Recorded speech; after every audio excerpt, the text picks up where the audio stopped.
ये 2017 का हिंदी का है पेपर जो हम सॉल्व करने जा रहे हैं। विद्यार्थी में कौन सी संधि है? तो विद्यार्थी में संधि है दीर्घ संधि, ऑप्शन सही है। कानन का पर्यायवाची शब्द है पुष्प, विहिप, वन की उपरोक्त में से कोई नहीं। कानन का पर्यायवाची शब्द वन है। 33 क्वेश्चन है वाक्य विग्रह है।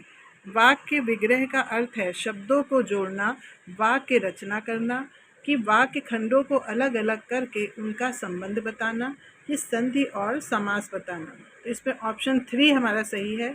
इस पर टिक कर लीजिएगा कि वाक्य खंडों को अलग अलग करके उनका संबंध बताना वाक्य विग्रह कहलाता है। वाक्य खंडों को अलग अलग करके उनका संबंध बताना क्या है? वाक्य विग्रह। नेक्स्ट, बिनु पग चले सुने बिनु काना, कर बिनु कर्म करे विधि नाना। इन पंक्तियों में प्रयुक्त अलंकार है विभावना, विशेषोक्ति, असंगति की दृष्टांत। ऑप्शन 3 हमारा सही है, असंगति। सुई का तत्सम रूप है सुज्जा, सूची, सलाई, सूची। तो हमारा सूची जो है ऑप्शन 2 सही है। सुई का तत्सम रूप है सूची। परिसीमन का विलोम है ससीम, निर्सीमन की असीमन की ससीमन, असीमन। परिसीमन का विलोम है असीमन। घूसर शब्द का पर्याय है गर्धब। घूसर शब्द का पर्याय क्या है? गर्धब।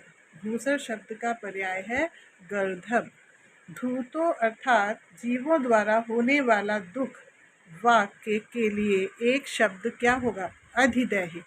धूर्तो अर्थात जीवों द्वारा होने वाला दुख क्या कहलाता है? अधिदैहिक। आधिदैहिक क्या कहलाता है? आधिदैहिक। ऊँट की चोरी निहुरे निहुरे का अर्थ है बड़े काम छिप कर नहीं किए जा सकते।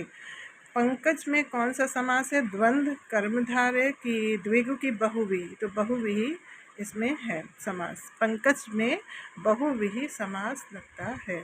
अयोग वह कहलाता है महाप्राण को, अनुस्वार एवं विसर्ग को, कि संयुक्त व्यंजन को, कि अल्पप्राण को।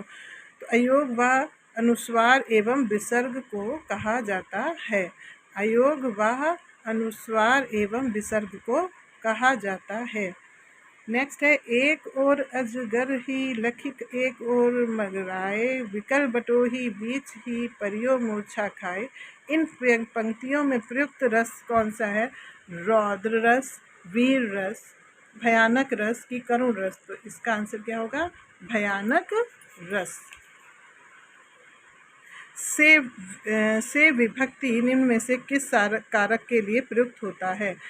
तो आपको पता है कर्ता ने कर्म को करण से, ये आपको याद होगा।